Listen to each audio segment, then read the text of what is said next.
Okay, let's look at some of the problems from the test number 3 sample. I want to start with the very first problem uh, where we're finding limits by using a graph or from a graph. And students often make simple mistakes reading graphs, especially when they're um, looking for limits or trying to evaluate limits from graphs. But these problems are really very easy because they don't involve any computation, right? It's just a matter of looking at the graph. So these are easy points on the test. And so you don't want to miss points on a problem like this one, right? Okay, so let's look at some of these limits that we're asked to evaluate for this function f, which is graphed here. So this function has a crazy graph, right? And so it's been sort of designed just to ask questions about limits. And so first we want to find just not a limit, but we just want to evaluate f of -4. So here we're just asked to find the function output, right, at the input -4. So the y value that matches the x value -4, right, according to this graph. Well, if you look at -4 on the x-axis, you can see very clearly there's a vertical asymptote here on the graph drawn at x equals -4. And so that indicates, right, graphically that -4 is not part of the domain of this function f. In other words, we can't use an input of -4, right, for this function f. And so this matching y value, this matching output is undefined. So that one's pretty easy, but that doesn't mean that we cannot evaluate limits. And so let's look at, just because a value is not in the domain of a function doesn't mean that you can't evaluate a limit at that x value. So let's see what we're asked for here in part B. We want to know what's the limit as x approaches -4 again. This minus means, this minus superscript means that we're approaching from the left-hand side, right? So what value does the function f approach? What value does the y values approach when x approaches -4 from the left-hand side? So if we read the graph and just sort of follow the graph right here, from the left-hand side, moving from left to right toward -4 on the x-axis, well, you can see, right, the graph is, as you get progressively closer to -4 on the x-axis, right, you can see the graph is falling off here, right? So it's apparently falling down to -infinity. So this limit really is undefined, but we can say it's -infinity because the graph is falling off here to -infinity as we approach -4 from the left-hand side. Now, as you approach -4 from the right-hand side, from this direction, right, moving right to left, so as you come along the graph here, you're going to be jumping around until you get close to -4. Then you're going to be on this piece of the graph, right, as x approaches -4 from the right-hand side. And that piece of the graph is also falling off to -infinity, right? So this limit from the right-hand side is also -infinity. Since these two limits agree, the limit from the left and the limit from the right are both -infinity, then we can say that the limit altogether as we approach -4 is -infinity, because these two are the same. All right. Now we're going to get a slightly different situation here. I'm going to skip down to this last row here. Then we'll come back and do the middle two. So we're going to get a slightly different situation here at x equals 3. Now there is still a vertical asymptote here at x equals 3. So that means 3 is not part of the domain, again, of this function. So f of 3 is undefined again. But we can still try evaluating the limit as x approaches 3, right? Even though 3 is not part of the domain. So as x approaches 3 from the left-hand side, right? That's what that superscript minus is telling us, right? As x approaches -3 from the left-hand side, well, as you move along the x-axis from left to right here toward 3, then, of course, you're going to be jumping around initially there, right? From different pieces, along different pieces of the graph. But as you get close to 3 from the left-hand side, right, eventually you get on this piece, and here you see the graph is falling down toward -infinity, right? So the limit as x approaches 3 from the left-hand side is -infinity. You can also put undefined here, but -infinity is a little bit more descriptive answer, right? Now, on the other hand, as you approach 3 from the right-hand side, well, then very clearly, right, as we're moving from right to left back toward 3 along the x-axis, the graph is moving up toward positive infinity. So this limit appears to be positive infinity. The reason I say you can put undefined here instead of infinity, and you would still be sort of correct, right, is that infinity is really not a number, right? So when you say limit is infinity, that's okay. That's that gives you an accurate idea of what's happening to the function as x approaches 3 from the right-hand side. But keep in mind that infinity is not a real number, right? All right, so the limit from the left is negative infinity. The limit from the right is positive infinity. See, from the left, it's going down. From the right, it's going up. These two things do not agree. So here we have to say that the limit as x approaches 3 altogether is undefined, okay? Because you don't have you don't have both sides going to negative infinity or both sides going to positive infinity as x moves to 3. That's not what happened here at -4, right? Both sides of the curve were falling off to negative infinity, but here at 3, one side is going to negative infinity, one side is going to positive infinity, so those don't match. So we can't put minus or positive infinity here, right? We have to say, oh, it's undefined.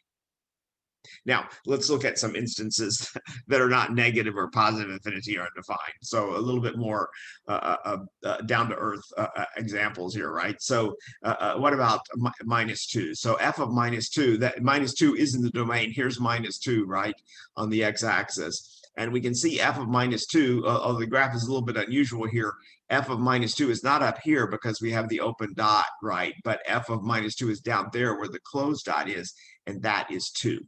So f of -2 is 2. So we definitely have a hole in the graph here at -2, but f of -2 is defined because we have this dot here. So we know f of -2 is 2. On the other hand, what's the limit as we approach -2 from the left-hand side, right? As you approach -2 from the left-hand side, notice the graph is climbing up toward not -2, but not 2, but the graph is climbing up here, and that, I think, is 7. So the limit from the left is 7, not 2, which is the function value at -2, but the limit from the left at -2 is 7, okay?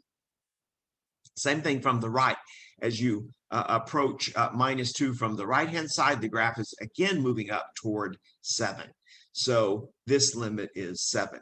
Since these two limits agree, the limit from the left and the limit from the right are both 7. That means you have altogether a limit. As x approaches -2, the limit is 7. So see, the limit from the left and the limit from the right have to agree if you're going to have a limit. Let's see what happens at 1. Let's see, where's 1? Right here. Again, we have a break in the graph right here, right? Okay, so f of 1 is down here where the closed dot is. So again, that's 2. So f of 1 is 2. What's the limit from the left as we approach 1? From the left as we approach 1, let's see, the curve is moving up, not toward 2, right? But the curve is moving up here to this closed dot, which is 4. So the limit from the left is 4. What about the limit from the right? Well, as you move from the right toward 1, you're looking at this piece of the curve, right? And this piece of the curve is moving up toward 2, right? As you approach x equals 1 from the right-hand side, the y values are getting close to 2. These two limits do not agree. The limit from the left and the limit from the right are not the same, right? As you move from the left, the curve is going up here. As you move in from the right toward 1, the curve is going here. There's a discrepancy there, right? And so this limit altogether, as x approaches 1, is undefined, okay? Because the limit from the left and the limit from the right do not agree. So if you see a problem like this on the test, right, be thinking about this example, okay? Because it really is easy to evaluate limits from graphs. You're just looking at the graph. You don't have to do any calculations. And so these really should be easy points, okay, if you've reviewed this type of question.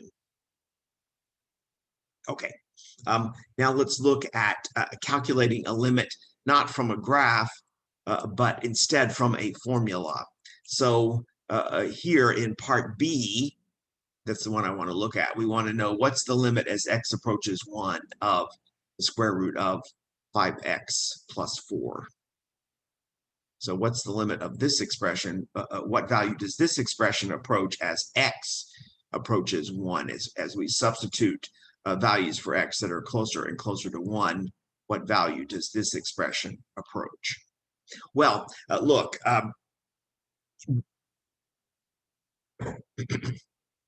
because this expression is continuous everywhere in its domain, because most of the functions that we're going to be dealing with in class are continuous everywhere in the domain, and that includes this expression, then it's easy to evaluate this limit just by substitution. 1 is in the domain of this function, of this expression.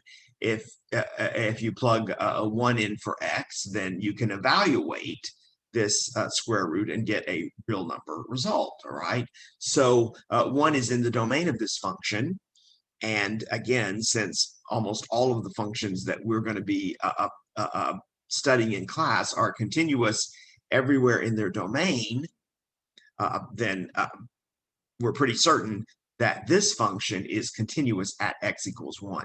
And since the function is continuous at x equals 1, that means this limit is easy to evaluate. So that's one of the nice things about continuous functions.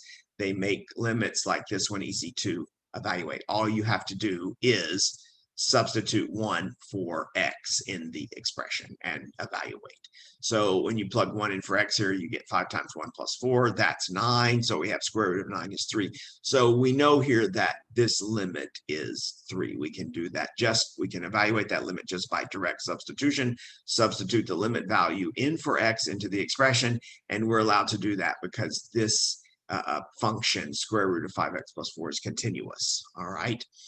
So continuity allows us to evaluate this limit very easily.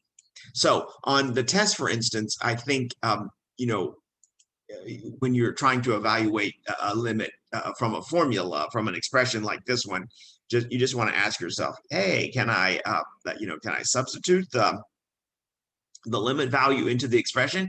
Is the limit value in the domain of the expression? If it is, then you're going to be pretty safe in evaluating that limit just by direct substitution, just by substituting the limit value into the expression. You know, do the simplification, do the arithmetic, whatever value you get, you can be pretty confident that's going to be the correct limit. All right. Now let's try one on the other hand where this direct substitution trick doesn't quite work. Okay, so that would be let's look at problem C. All right, so so here, if you try to so you look at this expression, right? Okay, that expression is still going to be continuous, even though it's a complicated expression. That expression is still, that function, x squared minus 4x minus 12 over x minus 6, that's still going to be continuous everywhere in its domain. So for numbers in the domain of this function, we could evaluate the limit just by substitution, just by substituting the limit value into the expression. However, unfortunately, the number 6, which is the limit value in this case, is not in the domain of this function. Because if you try substituting 6 directly in for x, not sure what happens in the numerator here, but in the denominator, you're going to get 6 minus 6, which is 0. And you cannot divide by 0. So 6 is not in the domain of this function. Now, that doesn't mean that the limit does not exist, right? Think back to the graph example that we just looked at, okay? We had instances, right, where a number, it was not in the domain of the function, but the limit existed, right? Okay, so so just because 6 is not in the domain of this function, that doesn't mean that our answer is automatically going to be undefined, okay?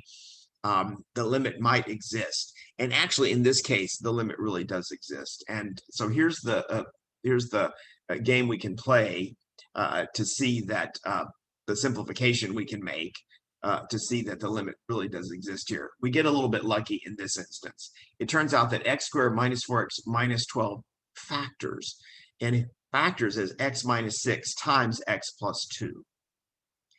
And so that's just, good luck on our part, right? X squared minus 4x minus 12 factors as x minus 6 times x plus 2. And then you can divide out x minus 6, right, from the numerator and denominator. So what you're really evaluating here is the limit as x approaches 6 of x plus 2. But you can substitute 6 into x plus 2, right? Okay, clearly x plus 2, clearly 6 is in the domain of this function x plus 2 because the domain of this function is all real numbers, including 6. So we can evaluate this limit by direct substitution. This one we could not, but after we simplified, we can evaluate this limit by direct substitution. So just plug 6 in for x. You get 6 plus 2, of course, which is 8. So there really is a limit here. It's 8. Okay. So if you make a graph of this function, you're probably going to get a complicated looking graph. But at x, as x approaches 6, both sides of that curve are going to be approaching 8. So the limit from the left and the limit from the right both be the same. They will be 8. Right now, of course, sometimes limits just don't exist, all right? And here's an example where that's the case. So we have the same problem in this with this expression that we had in that example that I just did. If you try direct substitution here, this function is continuous again at all numbers in its domain. Unfortunately, 6 is not in the domain because when you substitute a 6 in for x, you get division by 0 again, right? Okay. And here, there's no way to reduce this expression. Okay. So actually in this, there's no way, you can't divide, you can't reduce x minus 4 over x minus 6. You can't simplify that at all.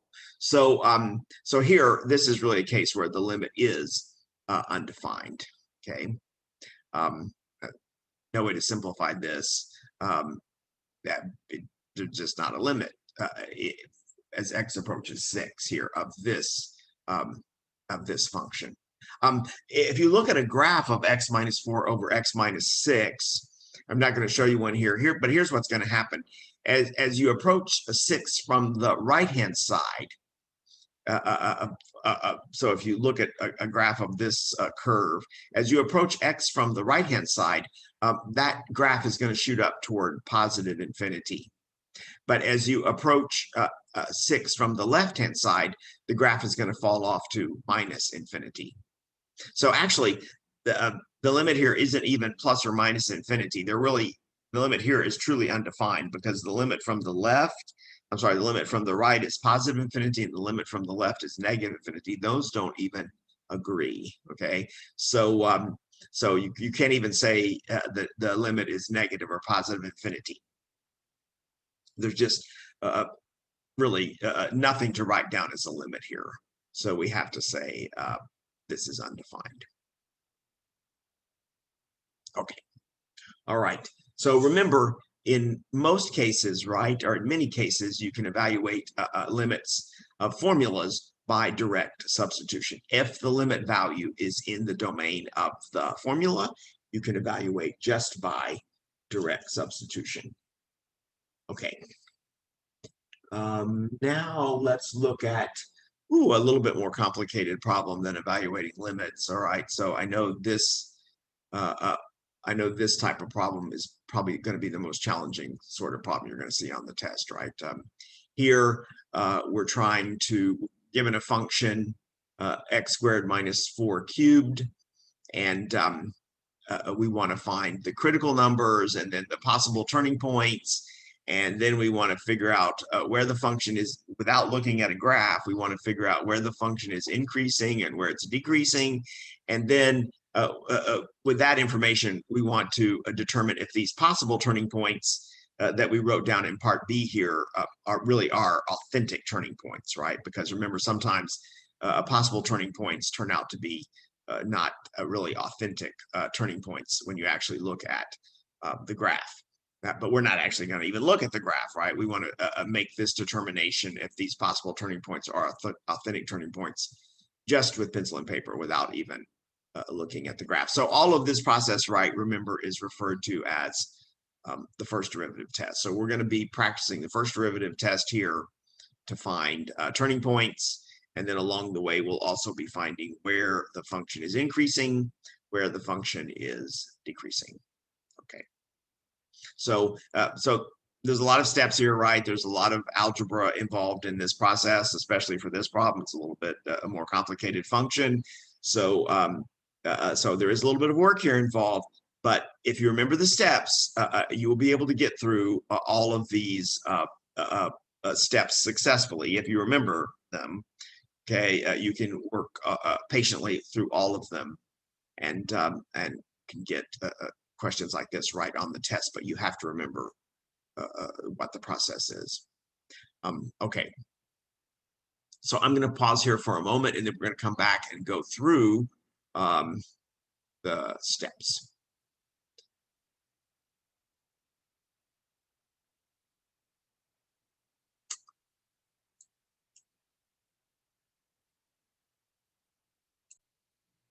Okay, so let's start this process of the first derivative test, right? So here's our function. And of course, the first derivative test, as its name implies, involves the first derivative, right?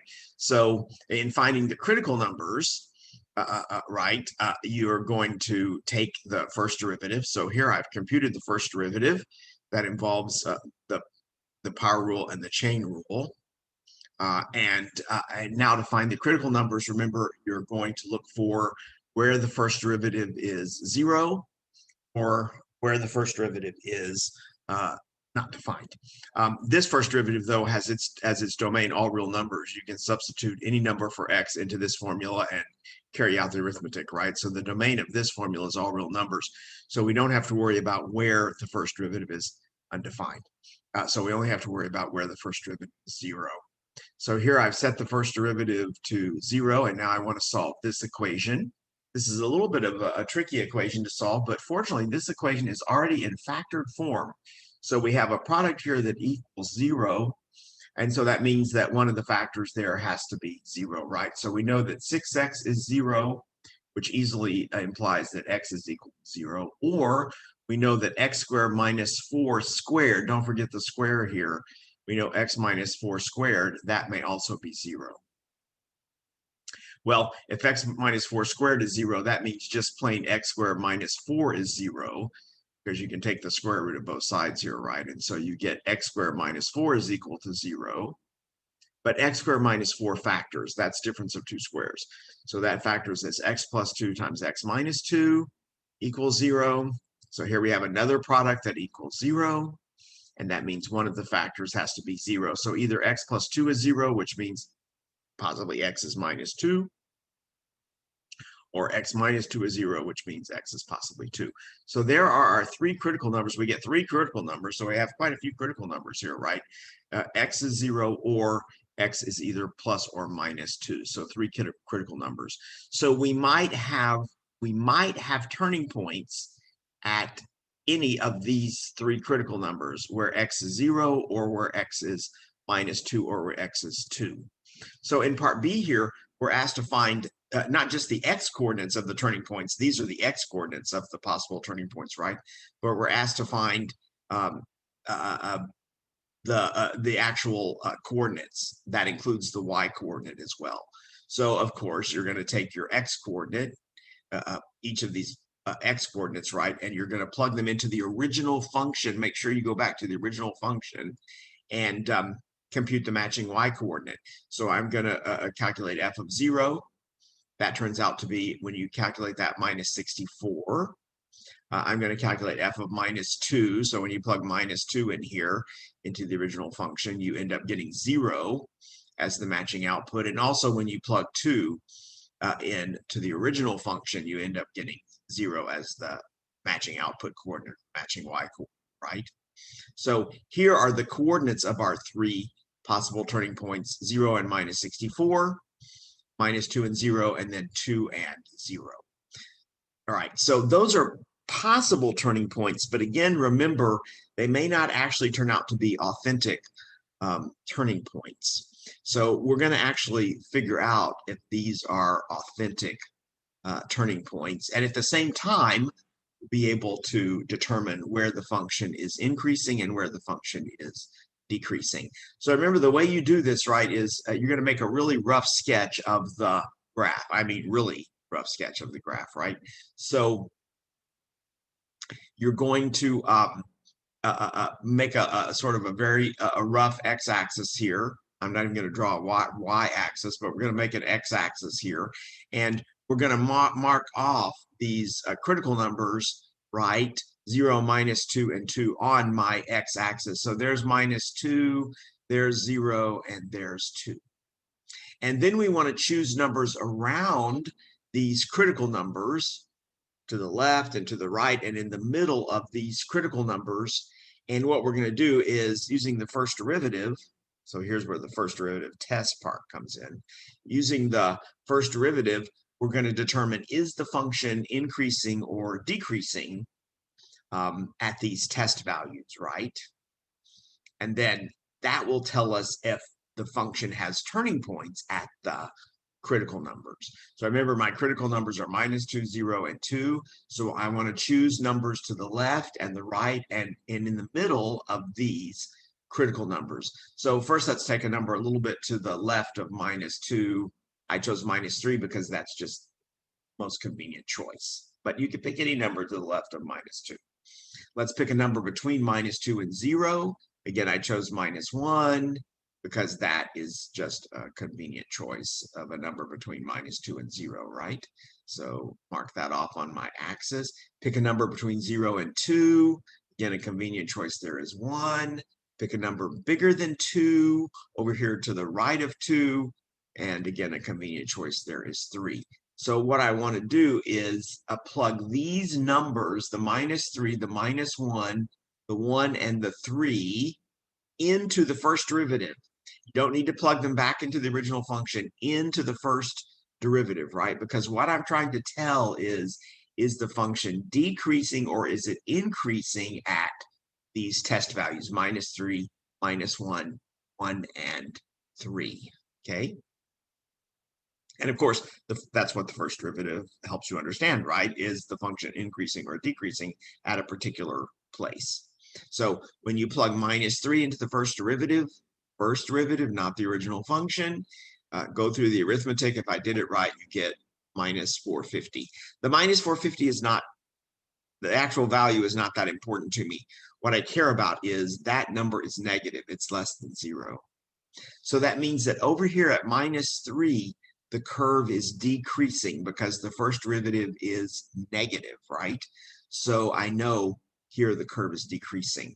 So I just drew a decreasing curve here, all right? So I'm making kind of a very rough sketch of the graph. Now, let's try minus 1. So you plug minus 1 into the first derivative, do the arithmetic, you get, if I did this right, you get minus 54, still less than 0. So here at minus 1, the curve is still going down, okay? So I'm still drawing the curve as decreasing. Now let's test 1, okay? My third test value.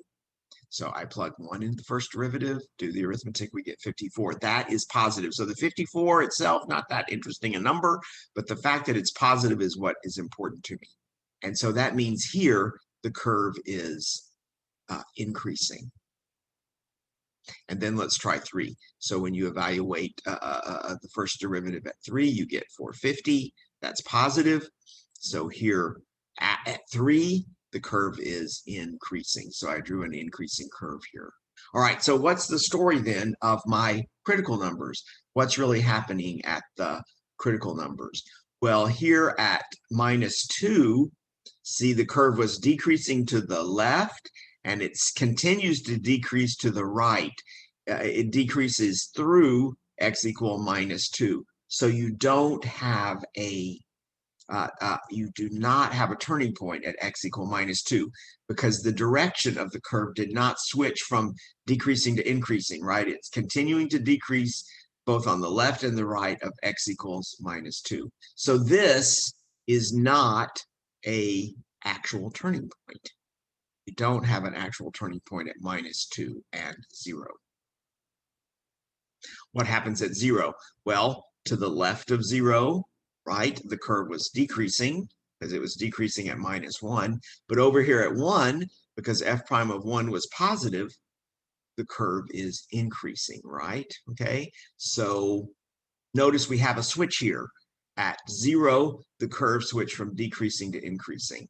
So that means that 0 minus 64 is an actual turning point because the curve switched from decreasing to increasing.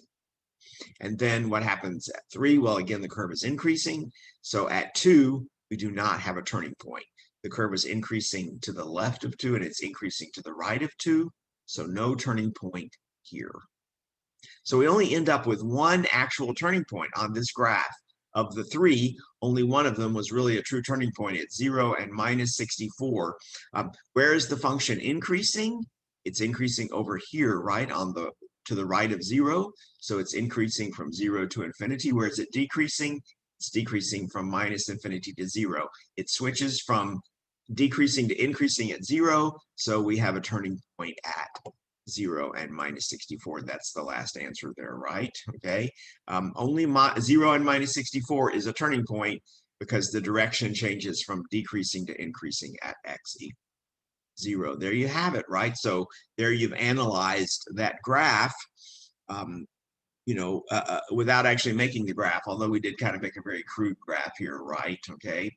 But we didn't have to draw with a computer, right? The graph to see, how this function is, how this curve is behaving, right? Okay. We just did this with pencil and paper. Now, what we don't know about this curve is about the concavity, right? Okay. So we don't really know what the shape of the curve is here. I drew it as concave up, right? But I don't know if I drew it correctly as concave up, all right?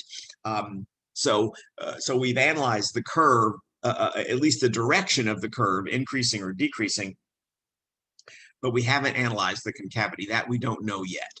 That we do with the so-called second derivative test, right? Okay, so it's the second derivative that gives you information about concavity. So you're going to go through exactly this same process, except using the second derivative instead of the first derivative to answer questions about the curvature, the concavity of this graph. Let's take a look at that sort of example. So that is problem number 8, okay? All right, so here we're given a function, and you want to go through the process of the second derivative test.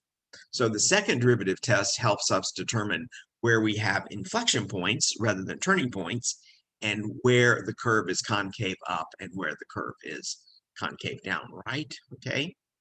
So again, the process is analogous to, similar to, actually identical to the first derivative test, except we use the second derivative instead of the first derivative. All right, so let's see what the possible inflection points are. Possible inflection points, right? Okay, so how do we do that? Well, you take the second derivative now, right? And you find where it is 0 or where it's undefined. So here I've calculated the second derivative, right? To find the second derivative, you have to find the first derivative first. So here's the first derivative. Then I went on to calculate the second derivative. So it's 6x minus 6. Remember, you want to know where that is 0 or where that is undefined. Well, 6x minus 6 is a linear function. So linear functions, right? This is just a formula for a linear function, right? Linear functions have domain all real numbers. So it's not going to be undefined anywhere. It's defined everywhere. So you don't have to worry about where the second derivative is undefined again. But we do want to know where it's 0. So set this to 0 and solve. And you get easily that x is equal to 1. So we have a possible inflection point at x equal 1. And now to find the y coordinate, just plug 1 back into the original function, not into the first or the second derivative, but back into the original function, because you want to point on the original graph, right? So compute f of 1. If I did that correctly, it turns out to be minus 25. So there's our possible inflection point. Possible inflection point, because it may not be an actual inflection point, right? But now we're going to figure out if this is really a true inflection point. So we do the same thing that we did with the first derivative test, right? You're going to plot 1 here on the x-axis, and then you're going to pick values around 1. So to the left of 1, to the right of 1. So I pick 0 to the left of 1 and 2 to the right of 1, just because those are convenient values. And you're going to check now not the direction, but the concavity at x equals 0 and x equal 2. How do you check the concavity at x equals 0? You plug it into the second derivative, right? So I calculate f double prime of 0. That's easy to compute. You come out to get minus 6. That's negative. The minus 6 is not that important to me. It's the fact that it's negative that I care about. And that means that over here at 0, the curve is concave down. So it's shaped like this at 0. So I kind of, again, drew this really rough sketch of the graph, right? It's shaped like this at x equals 0. What's happening at x equal 2, my second test value? Well, you plug 2 into the second derivative, you get positive 6, which is positive, obviously. That means the curve is concave up at x equals 2. So we do have a switch in the concavity at 1, right? And that means then that our possible inflection point is a genuine inflection point, because the concavity switched from concave down to concave up. So this really is an inflection point here at x equals 1. Let's see, how did the concavity change again? This curve is concave up from 1 to infinity, and it's concave down, right, from negative infinity to 1. And we know now that 1 and minus 25 is an actual inflection point, right, because the concavity changes at x equals 1. So there is the second derivative test, right? It looks a lot like the first derivative test, correct? Okay, right? But now what that tells us is not about turning points, but about inflection points, right? And the curvature, the concavity of the curve. Okay, so there are lots of steps there, right? But the individual steps are pretty simple, but you just have to remember them. And if you practice them a couple of times, then that will make it easier to remember. And then you'll be able to do these problems on the test. And I think doing these problems on the test will really help you make a really high score on the test. Okay. All right, now we're going to look at our last big topic, right, in the class, which is, our last big topic here in the class, which is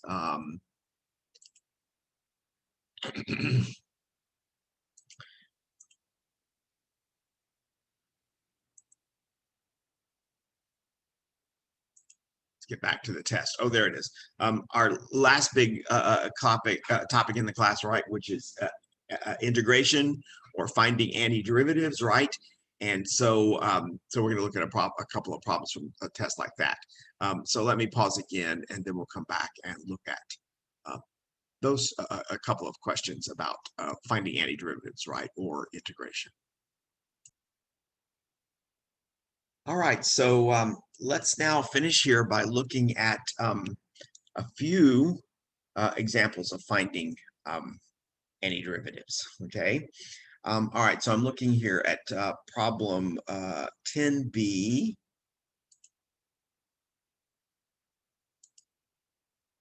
And so this is a kind of a very typical antiderivative problem or integration problem. Remember, this is called an integration sign. And what that's indicating to us is we want to find the antiderivative, not the derivative, but the antiderivative of this function, cube root of x squared minus the cube of x. So just like with finding derivatives, right, in the standard calculus fashion, we need to convert these radicals to fractional exponents. So the cube root of x squared, since it's a cube root, right, you know, you're going to have some fractional exponent with denominator of 3, right? And the 2 stays as the 2 there is going to be in the numerator of this fraction. So the cube root of x squared is the same as x to the 2/3 power, right? The 2 is this 2, right? And this index of the radical becomes the denominator of this fractional exponent, right? And then this is just plain cube root of x, so that just becomes x to the 1/3 power, right? So so what we're really integrating is x to the 2/3 power minus x to the 1/3 power. Now, we have two terms in this integrand. Integrand is the expression that you're integrating. That's what that's called, integrand. And so we've got two terms here, but remember, one of the nice, separated by this minus sign, right? Remember, terms are quantities that are added or subtracted from another. So you've got two terms here separated by this minus sign. And but one of the nice things about integration is that when you're integrating multiple terms, right, you can just integrate the individual terms separately. So we can integrate x to the 2/3 power, and then we can integrate x to the 1/3 power, and then combine those two antiderivatives, and that's going to give us the antiderivative full integrand, right? So I can just do this one step at a time. Integrate x to the 2/3, integrate x to the 1/3, and then I'll be done. So now, so let's start with x to the 2/3 here. And this is a power of x. So recognize, right, when you're integrating a power of x, right, then you can just use the anti-power rule. So it's just the opposite of the power rule for differentiating powers of x. The anti-power rule allows us to integrate powers of x. What does the anti-power rule say? Well, I'm going to add 1 to the exponent, right? So I'm going to add 1 to 2/3, and I'm going to divide by the new exponent, which would be 2/3 plus 1. Same thing in integrating x to the 1/3 power, right? This is a power of x, so we can add 1 to the exponent to integrate, and then divide by the new exponent. So we take 1/3 plus 1 and divide by as the new exponent, and then divide by 1/3 plus 1. And don't forget then, when you're integrating, you want to add on this arbitrary constant, because functions have multiple different antiderivatives, and they differ by this constant that's added at the end. So this is just, in a way, kind of a formality. Don't forget to add the constant at the end. Okay, so there really, that's it. The integration is actually done. So notice the integral sign is gone. This is the antiderivative of the original integrand. Now it looks kind of messy, right? So we can simplify it, but that's really it. Okay, at this point we have done the integration. The rest of this is just going to be simplification. All right, so let's see. Well, 2/3 plus 1 is 5/3. So we have x to the 5/3 over 5/3. 1/3 plus 1 is 4/3, right? So we have minus x to the 4/3 divided by 4/3. When you divide by a fraction, that's the same as multiplying by the reciprocal. So dividing by 5/3 is the same as multiplying by 3/5. So we have 3/5 x to the 5/3 power. Dividing by 4/3 is the same as multiplying by 3/4. Right, so we have here minus, don't forget the minus sign there, 3/4 times x to the 4/3 power plus a constant. And now we convert these fractional exponents back to radicals.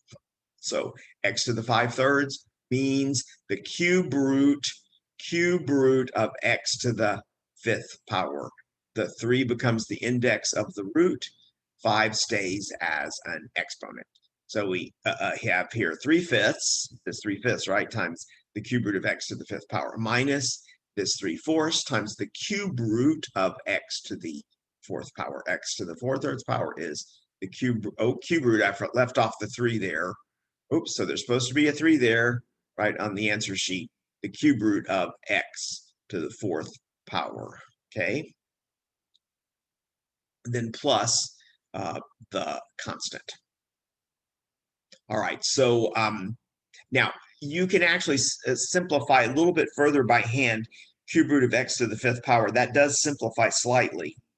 Not completely, but it will simplify slightly. And you can also simplify the cube root of x to the 4th power a little bit, but I don't think that simplification is really necessary. So I left the answer like this. Don't forget that's a cube root there now, right? Not just a square root, okay? All right, let's look now at 10D. Here we have an integrand that involves a trig function, right? So that's always a little bit intimidating. But here we can integrate this one pretty easily just by observation. Doesn't require any special expertise to integrate this expression, pi times secant squared of x, right? So again, we're looking for the antiderivative, right? That's what the integral sign tells us. Now, another nice property of integrals, right, is that if you have a constant in your integrand, a constant factor in your integrand, you can factor that in front of the integral sign. So the antiderivative or the integral of pi times secant squared x is the same as pi. We can factor this pi out in front. So this is the same as pi times the antiderivative of just secant squared x without the pi inside the integrand, right? And now, so now we just have to ask ourselves, what is the antiderivative of secant squared x? What function's derivative is secant squared? What function's derivative is secant squared? Oh, and that we can recall pretty easily, right? That is tangent. The derivative of tangent is secant squared. So don't forget the pi is still here though, right, as a coefficient. So our final antiderivative here is pi times tangent of x, because tangent is the antiderivative of secant squared. And then don't forget we want to add on our constant, right? Okay. So a pretty simple antiderivative here, right? Just pi times tangent of x. And remember, you can check your antiderivatives by differentiating, because if you differentiate pi times tangent of x plus a constant, you are supposed, if this is correct, you're supposed to come up with pi times secant squared x. That's pretty easy to check to see that that's true. So we can see this is the right answer. All right, let's look at one more, one that involves substitution. So I want to look here at problem F, okay? All right, so you see a lot written down here because there's quite a few steps in this, in finding this antiderivative. But again, once you have recognized that you want to integrate this by substitution, then the steps are really pretty straightforward, even though there are a few of them to work through and maybe a little bit of algebra, okay? Each one of the individual steps is not that difficult. All right, so suppose we want to integrate, again, 3 over 3x plus 1 squared. Again, just in the usual calculus fashion, right? We've done this multiple times now in the course. Let's rewrite this fraction with a negative exponent. So I'm going to write the 3x plus 1 squared that's in the denominator here. Let's bring that up to the numerator. We do that by giving it a negative exponent. So what I'm really integrating here is 3 times 3x plus 1 to the minus 2 power. The reason I want to do that here is because I've noticed that I have an expression raised to a power. It's not just x raised to a power, but I have an expression raised to a power. And so when you have an integrand that involves an expression raised to a power, then you should be thinking of integration by substitution, right? That should trigger you to try integration by substitution. And what I'm going to substitute here is for the expression. So the expression that's raised to the power is 3x plus 1. So I'm going to substitute a new variable. My favorite choice here is u for 3x plus 1. That's going to make this integrand look simpler, okay, and make it easier for me to understand how to integrate it. So we're going to let u be 3x plus 1, and I'm going to plug that in, u in for 3x plus 1. So when you do that, notice you get an easier integrand to look at, right? You just have 3 times u to the minus 2 power, but the dx is still here. right? So if the dx weren't there, see, this would be a very easy thing to integrate, right? It's just 3 times a variable to the -2 power. And I think we can integrate that using the anti-power rule. Now, however, the dx presents a complication, right? Because we've got mixed variables now in the integrand. We have both u and x, and we've got to get rid of the x. So we discussed how to do this, right? This is kind of the part of integration by substitution that students forget, all right? I've got to get rid of the dx. How do I do that? Well, back here where you wrote down your substitution, u equal 3x plus 1, take the derivative of u with respect to x. You're not going to write that down as u prime, which is more modern notation. We're going to write that down, that derivative down, using the old-fashioned notation, du over dx. The reason we want to do that is when you take the derivative of 3x plus 1, of course, right, no matter how you represent it, the derivative of 3x plus 1 is 3. So the derivative of u with respect to x, du dx, is 3. Now we're going to solve this equation for dx. I didn't go through all the steps for solving this equation for dx, but they're pretty straightforward.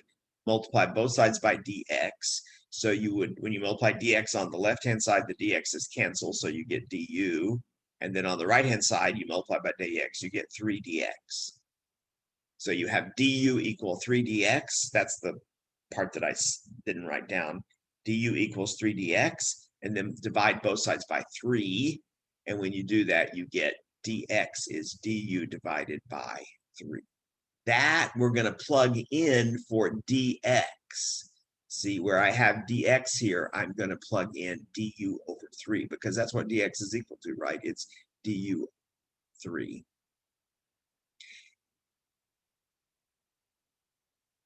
Now, see, nice things happen here, right? Okay, so we get really a lucky break. Notice the 3's now immediately divide out. So that's a lucky break. The 3's divide out. So you just get u to the -2 du, right? Okay. And now you just want to integrate this. That's a very easy thing to integrate, because it's just a power of a variable, right? Not even an expression, just a variable u raised to a power you want to integrate. So you can integrate that using the anti-power rule just immediately, right? So what do? You add 1 to the exponent, you get -2 plus 1, which is -1, and divide by the new exponent of -1. So now the integration is done. We're through integrating. We integrated using the anti-power rule. Don't forget to add the constant, right? So we have u to the -1 over -1.